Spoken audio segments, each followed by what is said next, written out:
"It's just a contract," he said.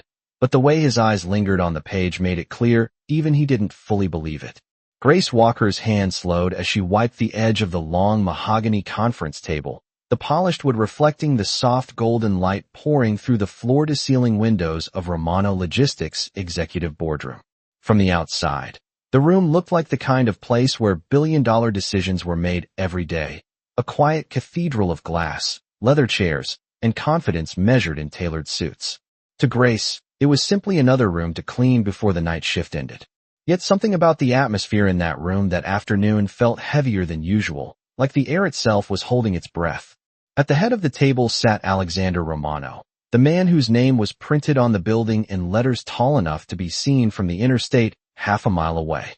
In person, he was quieter than the stories suggested, composed in the careful way powerful men often are, his charcoal suit perfectly fitted, his dark hair combed back with effortless precision. Around him sat attorneys, executives, and consultants whose watches alone probably cost more than Grace made in a year. Papers lay spread across the table like a battlefield of numbers and clauses. Grace kept her head lowered the way she had learned to do in homes and offices across Chicago, moving silently between chairs with a cloth and a small bottle of cleaner. Invisible work was safe work. Invisible people rarely caused trouble. That rule had carried her through 2 jobs, overdue rent notices, and months of pretending the life she once planned had never existed. She was nearly finished when the contract slid closer to the edge of the table as one of the lawyers shifted his chair. The page caught the light just long enough for a familiar line of text to appear in Grace's view. Her hand paused. It was only a sentence buried in a paragraph near the bottom of the page, something most people would read past without a second thought. But Grace recognized the structure instantly, the legal phrasing arranged in a way she had seen before, the kind of language designed to look ordinary while quietly changing everything.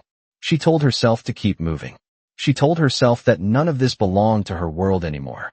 But the words pulled at a memory she had tried for years to bury, a memory of another office, another contract, another moment when everyone in the room had assumed nothing important could possibly come from the quietest person present. At the head of the table, Alexander Romano tapped the document once with his pen.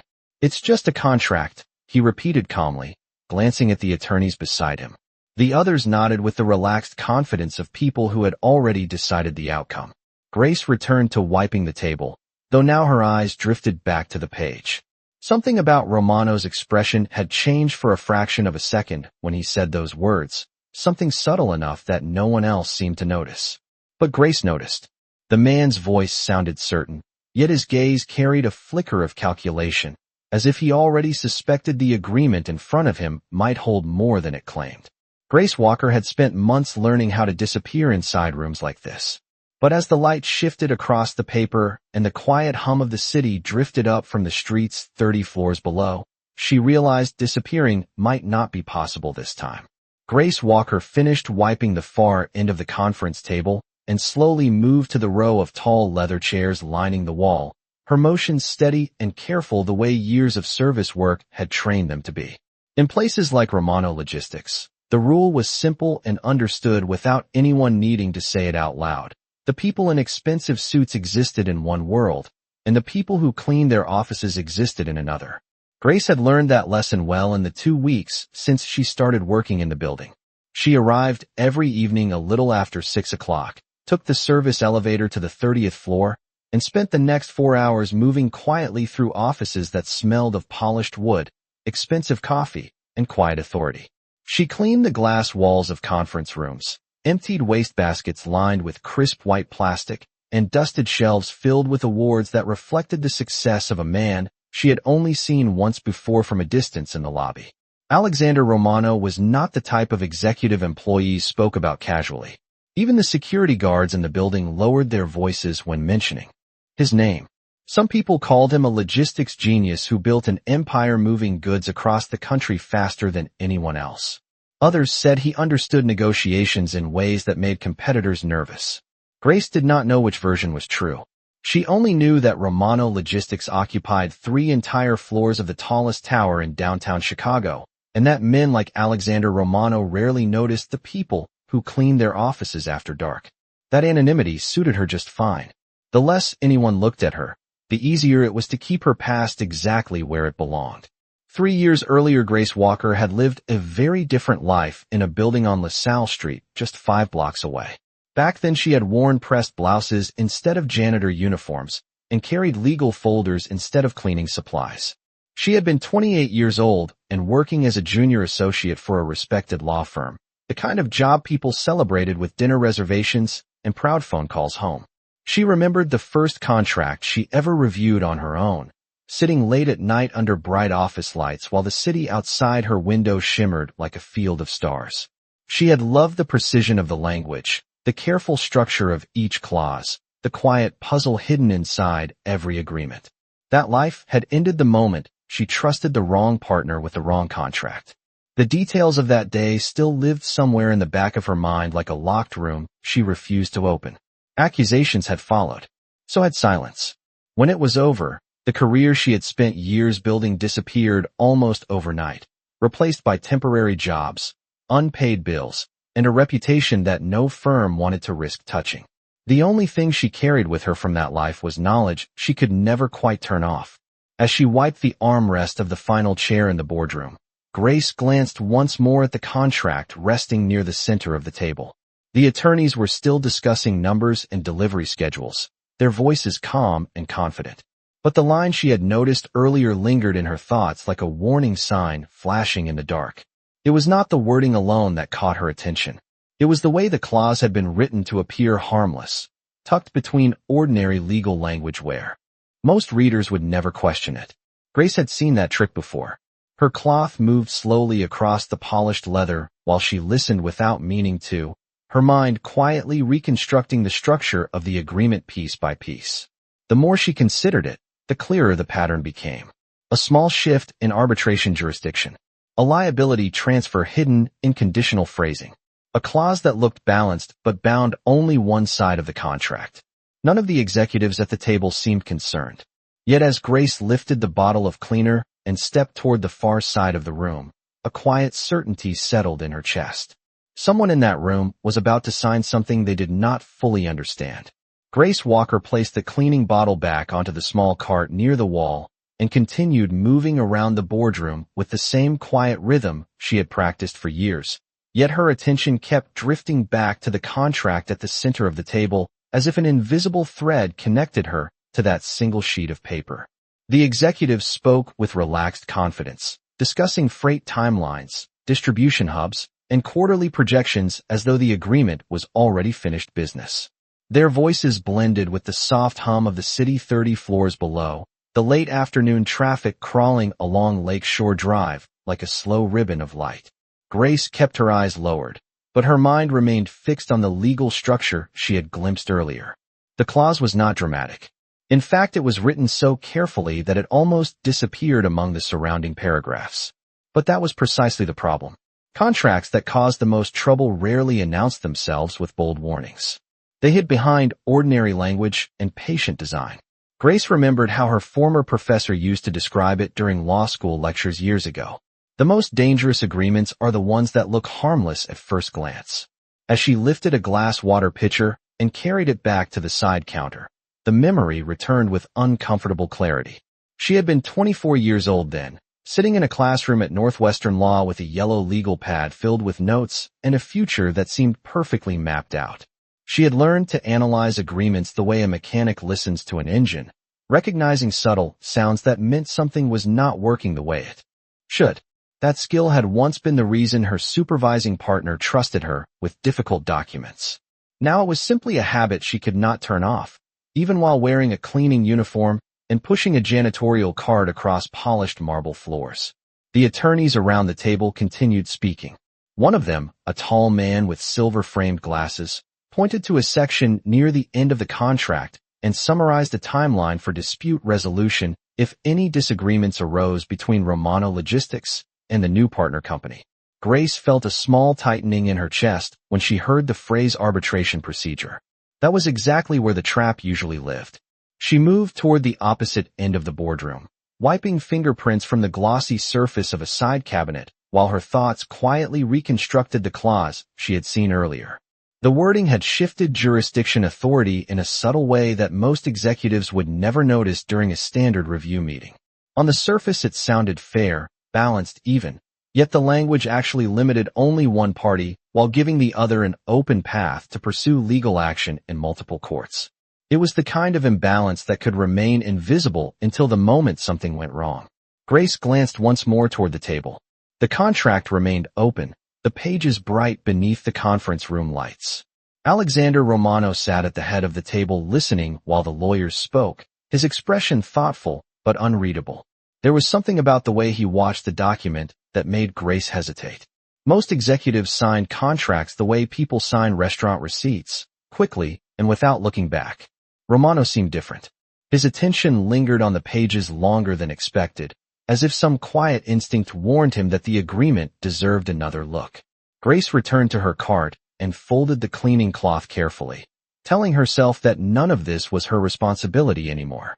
She was here to clean offices, not to analyze contracts worth millions of dollars. Still, the uneasiness refused to fade. The clause she had seen earlier continued echoing in her thoughts like a puzzle piece that refused to fit anywhere except one dangerous conclusion. And as the conversation at the table slowly moved toward the moment when pens would touch paper, Grace Walker realized that remaining invisible might soon become impossible. Grace Walker stood beside the cleaning cart near the glass wall of the boardroom and tried to focus on the simple routine of her work, wiping the last faint streak from the polished surface while the conversation at the table continued behind her. The attorneys were nearing the end of their summary now. One of them adjusted his glasses and slid the final copy of the contract toward Alexander Romano, aligning the pages neatly as though the document were nothing more than a formality waiting for a signature. The late afternoon sun had begun to sink lower beyond the Chicago skyline, painting the tall buildings outside with a warm copper glow that reflected across the conference table like a calm river of light. Grace forced herself to breathe slowly. She had promised herself long ago that she would never again step into a situation that could destroy the fragile stability she had rebuilt. Invisible people survived. People who spoke up often did not. Yet the language of that clause refused to leave her mind. It repeated itself over and over like a quiet alarm. Arbitration jurisdiction exclusively binding the undersigned party. The words sounded balanced until someone read the next sentence carefully. Grace knew exactly what it meant because she had once spent an entire week studying a contract written almost the same way. That document had ruined a client who trusted the wrong wording. It had also ruined the young associate who failed to catch the trick in time. Her fingers tightened slightly around the cloth in her hand as the memory surfaced again. She had believed that career mistake would follow her forever. Now she was standing in a boardroom worth more than every apartment she had ever lived in combined, watching another contract slide toward a signature that could quietly shift millions of dollars of legal exposure onto a single company. Grace kept her head lowered, but she could feel the tension building in her chest. The simplest choice was to say nothing. After all, the lawyers at the table had far more experience than she did. They were paid thousands of dollars an hour to review documents like this. If they did not see the problem, perhaps it was not her place to interfere. But another voice in her mind reminded her that the structure of the clause was unmistakable. Whoever drafted it knew exactly what they were doing. Across the table, Alexander Romano leaned back slightly in his chair, the pen resting between his fingers while the final explanation finished. His expression remained calm, but Grace noticed something small that others might miss. He had not yet signed. Instead, his eyes moved slowly across the document again, scanning the paragraphs with a careful patience that suggested he trusted his instincts more than the summary he had just heard. That hesitation made Grace's pulse quicken. It meant he sensed the same quiet imbalance she did, even if he could not yet identify it clearly. One of the executives across from him smiled and gestured politely toward the signature line. The moment seemed almost ceremonial, the room settling into the comfortable silence that comes just before an agreement becomes official. Grace turned slightly toward the door, intending to wheel her cart quietly out of the boardroom before anyone noticed she was still there. Yet as she took the first step, the contract shifted again when Romano adjusted the pages.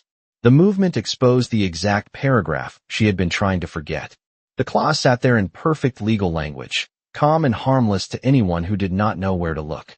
Grace stopped walking. Her mind completed the logic of the document in an instant, the way it always had during the years she spent studying contracts line by line. The more she examined it, the clearer the trap became. And as the quiet scratch of Romano's pen touched the paper for the first time, Grace Walker realized she had only seconds left before the agreement would become permanent. Grace Walker felt the faint scratch of Alexander Romano's pen against the paper, and something inside her chest tightened, as though the sound itself had weight. The movement was small, almost silent in the quiet boardroom, yet to Grace it echoed louder than the city traffic 30 floors below. Her eyes fixed on the page for a brief second longer than they should have, the clause still visible beneath the conference lights, calm and precise in the way legal traps were designed to be. She told herself again that this was not her responsibility. The attorneys at the table had reviewed the agreement. The executives had approved the partnership. People with far more authority than she possessed had already decided the document was safe. But knowledge had a way of refusing silence once it was recognized. Grace had spent years training her mind to detect exactly this kind of imbalance. Even now, standing beside a cleaning cart instead of a legal desk, she could not stop the analysis running quietly in her head.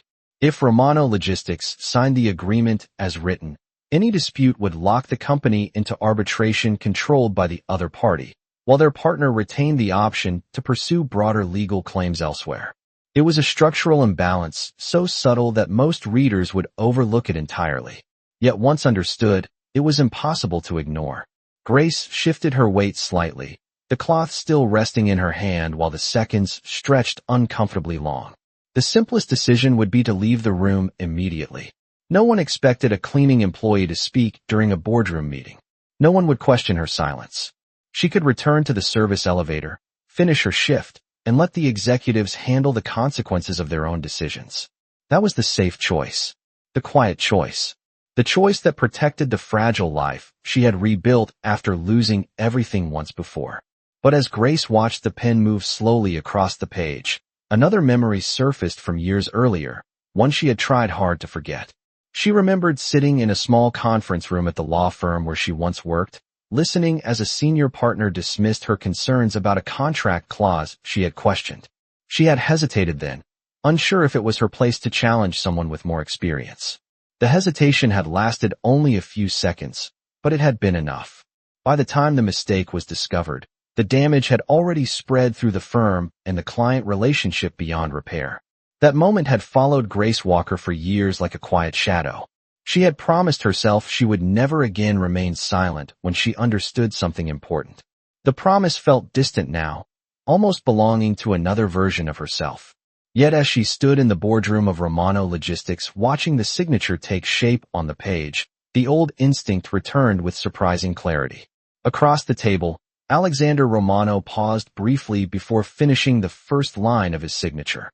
His eyes moved once more across the contract as though something about it still unsettled him. That hesitation created a small window of time, no more than a few seconds, but long enough for a decision to form in Grace's mind. Her heart beat faster as she realized the truth she had been avoiding since she first noticed the clause. If she walked out of the room now, she would spend the rest of her life wondering what might have happened if she had spoken. Grace inhaled slowly, the scent of polished wood and fresh paper filling the air around her. Then, before the pen could finish its final stroke, Grace Walker took a small step forward and heard her own voice break the silence of the boardroom. Grace Walker's voice entered the room quietly, yet the effect was immediate, as if the air itself had paused to listen. "Sir," she said carefully, her tone respectful but steady. "You might want to look again at Section 8, subsection C before finishing that signature." The words seemed to settle over the boardroom like a sudden shift in temperature. For a moment no one moved. The attorneys who had been leaning comfortably in their chairs turned their heads almost at the same time, their expressions reflecting a mix of confusion and disbelief that a voice outside their discussion had spoken at all. Grace felt every pair of eyes in the room settle on her, yet she forced herself not to look away.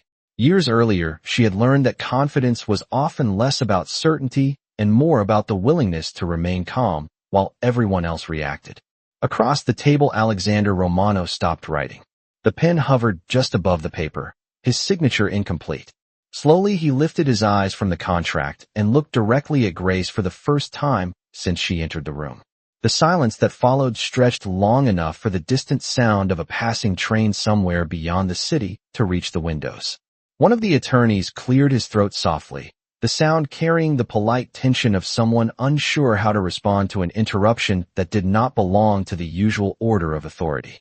Another executive glanced toward the door, as if expecting security to appear and escort the cleaning employee out of the boardroom. Grace remained where she stood beside the conference table, her cleaning cloth still resting loosely in her hand. She could feel the weight of the moment pressing against her, but she did not move. Alexander Romano set the pen down slowly. His posture remained relaxed, yet his attention had sharpened in a way that changed the entire atmosphere of the room. Instead of irritation, his expression carried something closer to curiosity. Section 8, subsection C, he repeated calmly, turning one page of the contract back toward the beginning. The attorneys exchanged quick looks with each other, their earlier confidence shifting into cautious focus. The silver-framed lawyer leaned forward slightly, scanning the text again as if confirming there was nothing unusual to find. Grace spoke again before doubt could return. The arbitration clause appears balanced, she said carefully, choosing each word with the same precision she once used in a law office. But the jurisdiction language that follows binds only one party to arbitration while leaving the other side free to pursue external claims. The room grew quieter with every sentence.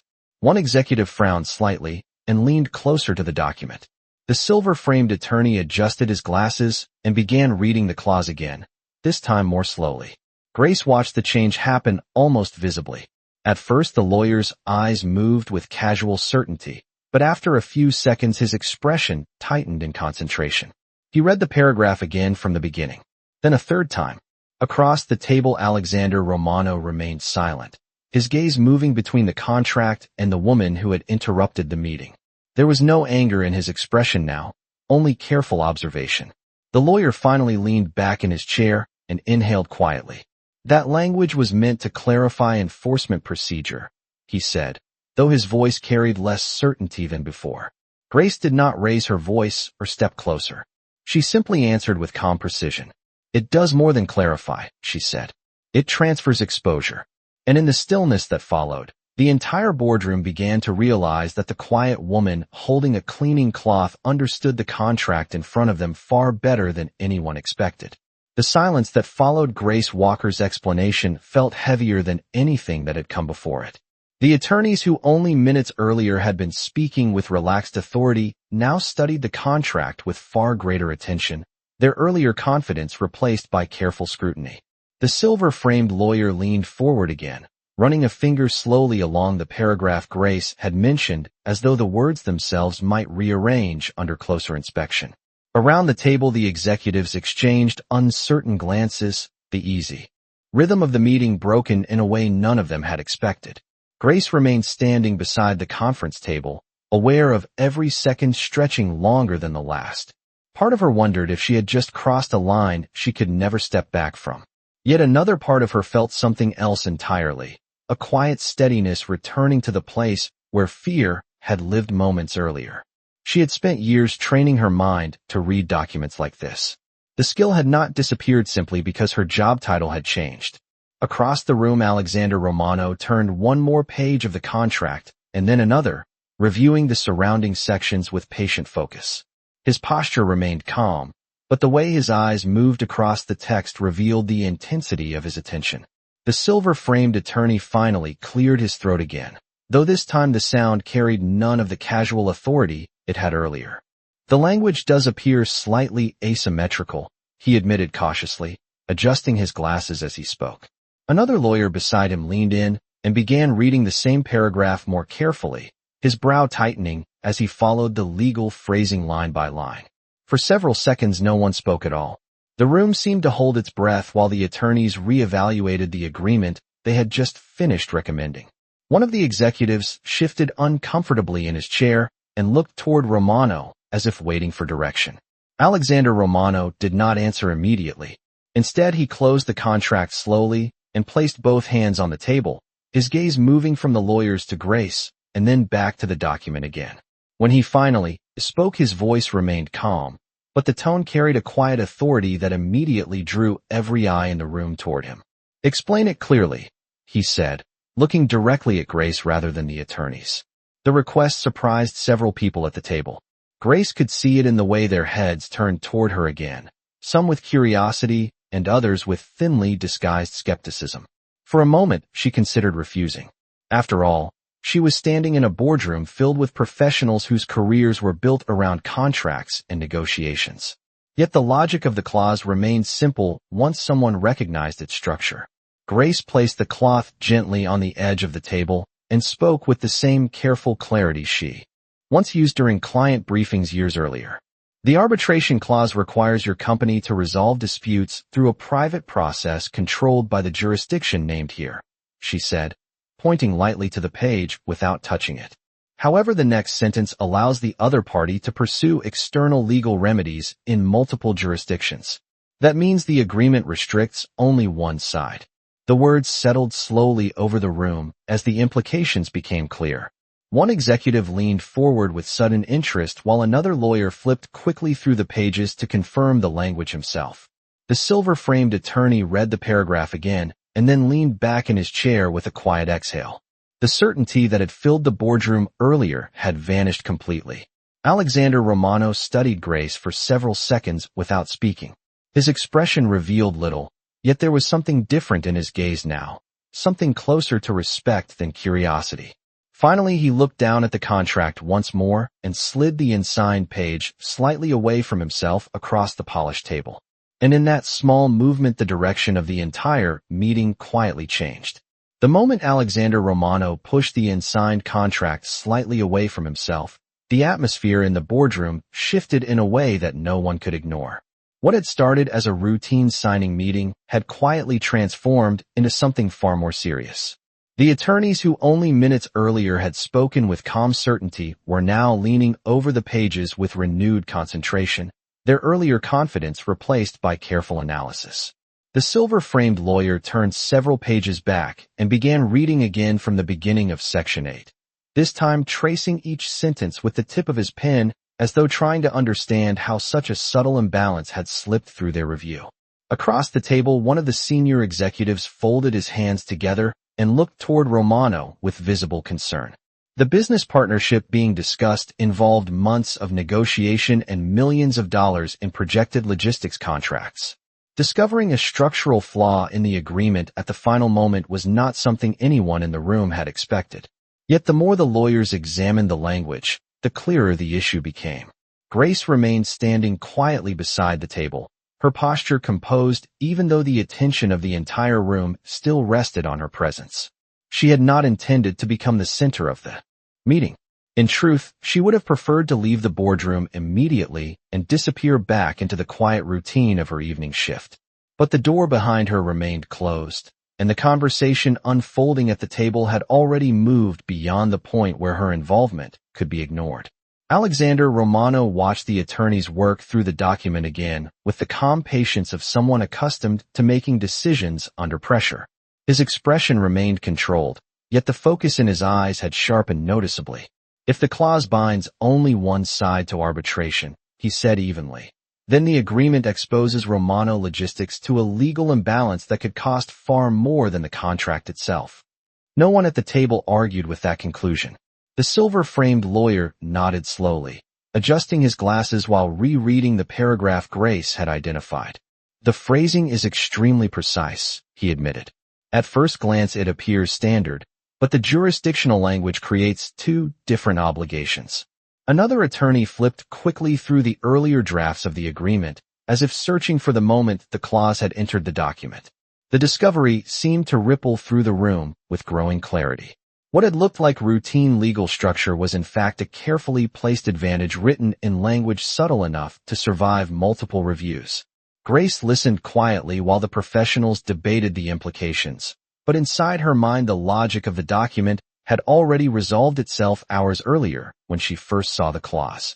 Years of legal training had taught her that the most dangerous details in any contract were the ones hidden in plain sight. Alexander Romano finally leaned back in his chair again and folded his hands together, studying the contract with a thoughtful expression. Then his gaze returned to Grace Walker.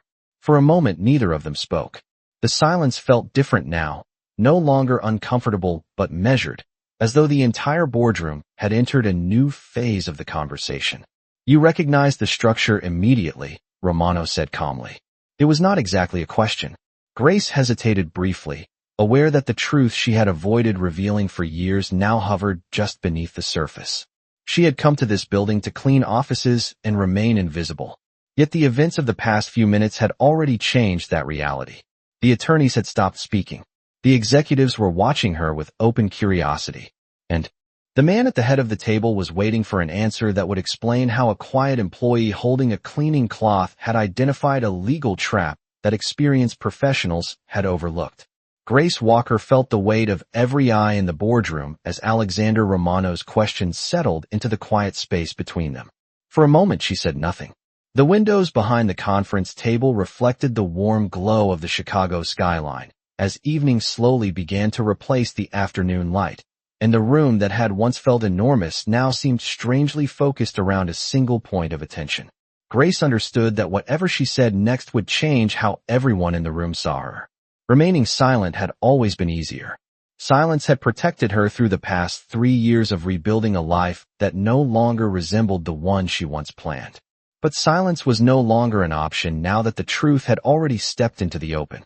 She placed the folded cleaning cloth carefully on the edge of the cart and met Alexander Romano's gaze for the first time without looking away. "I studied contracts for several years," she said calmly. The words were simple, yet they carried the quiet weight of a past she had avoided explaining for a long time. One of the attorneys leaned back slightly in his chair, his curiosity no longer hidden. Another executive tilted his head as if trying to place the possibility that the woman standing beside the table had once belonged to the same professional world they occupied now. Grace continued speaking with steady clarity. "Before I started working here, I was a junior associate at a law firm in this city. My focus was commercial agreements and contract structure." The admission moved through the room like a quiet ripple. The silver-framed lawyer looked down at the contract again, then back toward Grace with a new expression that mixed surprise with reluctant respect. The idea that the cleaning employee in the boardroom had once analyzed documents exactly like the one on the table seemed to settle slowly across the group. Alexander Romano listened without interrupting, his posture relaxed, but his attention fully engaged. "If you recognize the clause," he said evenly, "then you must have seen something similar before." Grace hesitated briefly, not because the answer was complicated, but because the memory attached to it still carried a certain weight. She nodded once. "Yes, a very similar structure appeared in a contract I reviewed early in my career." Her voice remained calm, though the room seemed even quieter as she continued. "At the time, I questioned the wording but did not push the issue strongly enough. The clause shifted liability in a way that was not obvious until the dispute reached arbitration." The attorneys around the table exchanged brief glances, already understanding the implications of what she was describing. "The consequences were expensive," Grace added simply. She did not elaborate further, but the understatement carried enough meaning on its own. Across the table, Alexander Romano studied her for several seconds, as though evaluating not only the information she had provided, but also the quiet composure with which she had delivered it. The room had changed again without anyone announcing it. Only minutes earlier, Grace Walker had been an invisible employee moving silently through a boardroom filled with powerful professionals. Now the same group of executives and attorneys were listening to her explanation with careful attention. Romano finally turned the contract slightly toward the attorneys again and tapped the page near the clause Grace had identified. "Then we are fortunate that someone in this room recognized it before the document was signed," he said calmly. The statement carried no sarcasm, only a matter-of-fact acknowledgement that the situation had just taken an unexpected direction. The silver-framed lawyer nodded slowly in agreement, already beginning to mark the section with his pen. Around the table, the executives shifted in their chairs, the earlier tension replaced by the quiet realization that the meeting had just avoided a costly mistake. And as the attorneys prepared to revise the agreement, Alexander Romano's gaze returned once more to Grace Walker. as though he had already begun reconsidering the role she played in the building where he had assumed she was simply another invisible employee. The boardroom remained quiet for several seconds after Alexander Romano's final remark, the subtle shift in authority now unmistakable. The attorneys had already begun marking revisions on the contract, their earlier confidence replaced with careful concentration as they rewrote the arbitration language that Grace Walker had identified. One of the executives leaned back in his chair and released a slow breath, the tension that had built throughout the meeting finally beginning to ease. What had nearly become a costly oversight was now transforming into a careful reassessment of the entire agreement. Grace remained beside her cleaning cart, uncertain whether to stay or quietly leave the room. The attention she had received over the past several minutes felt unfamiliar after years of practicing invisibility. Yet before she could step toward the door, Alexander Romano spoke again. "Ms. Walker," he said calmly, his voice carrying the steady authority that had directed the meeting since the beginning. The use of her name caused several heads around the table to turn again. Grace paused and looked toward him. Romano rested one hand lightly on the table, while the other remained near the revised contract pages. His expression was thoughtful rather than stern, the kind of composure that suggested he had already processed the situation and moved on to its implications. "You mentioned that you worked as a junior associate," he continued. "How long ago was that?" Grace hesitated for only a moment. 3 years ago, she answered. One of the attorneys looked up from the contract with visible curiosity. "And you left the field entirely?" Grace nodded once, her answer simple. "Yes." The room grew quiet again, but this silence carried a different tone from before. It was no longer the tension of an interrupted meeting, but the thoughtful pause that follows an unexpected discovery. Alexander Romano studied her for a moment, as if measuring not only the information she had shared, but the calm way she carried herself while standing in a room that would intimidate most people. "Most people would have remained silent in your position," he said evenly. Grace considered the statement carefully before responding. "Most people in my position would not recognize the clause," she replied with quiet honesty. A faint expression of approval crossed Romano's face before disappearing almost as quickly as it appeared. He turned his attention briefly back to the attorneys. "Make the necessary revisions to the arbitration language," he instructed, "and review the entire agreement again before it returns for signature." The lawyers nodded immediately and resumed their careful work, now far more deliberate in their review than earlier in the meeting. Romano then stood slowly from his chair, the movement drawing the room's attention once more. When he spoke again, his tone remained calm, but carried a quiet decisiveness that made the instruction unmistakable. "Ms. Walker," he said, "please remain." For a moment after the meeting concludes, Grace felt a brief flicker of surprise, but did not show it outwardly. "Of course," she answered respectfully. The executives exchanged curious glances as Romano stepped away from the table and walked toward the window overlooking the Chicago skyline. Outside, the last light of evening stretched across the buildings and reflected against the glass walls of the boardroom. Inside the room, the attorneys continued revising the contract while the earlier tension faded into focused professionalism. Yet for Grace Walker, the evening had already taken a direction she never expected when she arrived for her shift. Only an hour earlier, she had been another quiet employee moving through offices after hours. Now the most powerful man in the building had asked her to stay behind after a meeting that nearly changed the course of a major business agreement. And as the lawyers carefully rewrote the clause that had almost been overlooked, Grace realized that the life she had spent years keeping hidden might no longer remain invisible. The meeting ended gradually rather than all at once, the attorneys collecting their notes and revised pages while quiet conversations resumed around the table. One by one the executives stood, some exchanging brief remarks about scheduling the next review once the document was corrected. The earlier tension had dissolved into the familiar rhythm of professional routine, yet the atmosphere still carried the subtle awareness that the outcome of the meeting had changed because of something no one expected. Grace Walker remained near her cleaning cart exactly where Alexander Romano had asked her to stay, watching respectfully as the last of the lawyers finished organizing the contract drafts. Within a few minutes the boardroom began to empty, the polished chairs sliding back beneath the table and the quiet echo of footsteps fading into the hallway beyond the glass doors. Eventually, only 2 people remained in the room.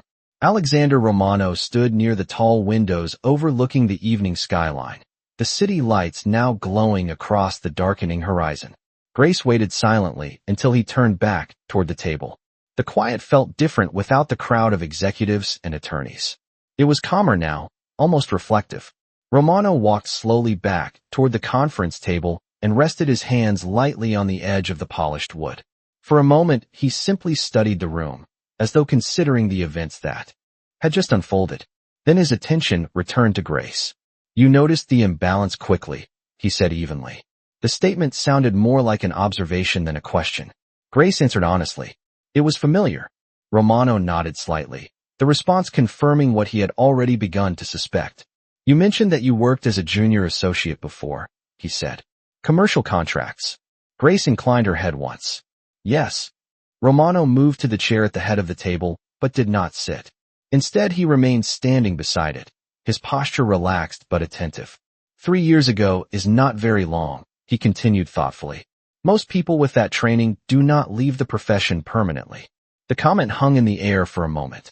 Grace knew he was not asking casually. She also knew that avoiding the question would only create more curiosity.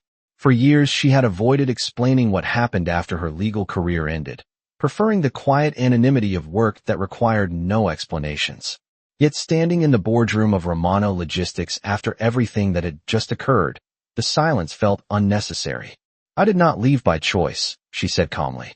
Romano did not interrupt. His expression remained steady, giving her the space to continue if she wished. Grace chose her words carefully, keeping her voice measured and clear. "There was a contract dispute involving one of our firm's clients. The structure of the agreement contained a clause similar to the one in today's document. I questioned it, but I did not insist strongly enough when the partner responsible for the case dismissed the concern." Romano listened without any change in expression. Grace continued, her tone steady even though the memory was still sharp after all this time. "When the issue surfaced later, the firm needed someone to blame for the oversight. I was the junior associate on the file." The explanation ended there. She did not elaborate on the consequences because the details were already obvious. In professional environments where reputation mattered as much as skill, even a single public mistake could close doors permanently. Romano remained quiet for several seconds, absorbing the story without judgment. Finally, he spoke again, his voice calm but thoughtful. "And since then you have been working here?" Grace nodded once. "Yes." Romano looked toward the contract drafts resting on the table and then back at her again. The faintest trace of understanding crossed his expression before he spoke his next sentence. "It seems," he said slowly, "that the profession lost someone who still understands its most important details." The comment was not delivered as sympathy. It sounded more like a simple recognition of fact. And in that quiet boardroom overlooking the lights of Chicago, Grace Walker realized that the man who had nearly signed the contract earlier that evening had begun to see her very differently from the way anyone else in the building did. Grace Walker stood quietly in the boardroom as Alexander Romano's words settled into the space between them. The city beyond the glass walls had grown darker now, the lights of Chicago stretching across the horizon like a quiet constellation of offices, streets, and distant traffic. For several seconds, neither of them spoke. Grace had learned long ago that silence in professional spaces often revealed more than conversation. Romano was not rushing his thoughts, and she could see that he was studying her with the same careful attention he had given the contract earlier that evening. Finally, he moved slowly around the head of the table and sat down in the chair where he had nearly signed the agreement. The unfinished contract lay nearby, the revised pages now marked with notes from the attorneys who had already left the room. Romano rested one hand lightly on the table while he considered his next words. "You said the firm needed someone to blame," he said calmly. "But you were the one who noticed the clause today."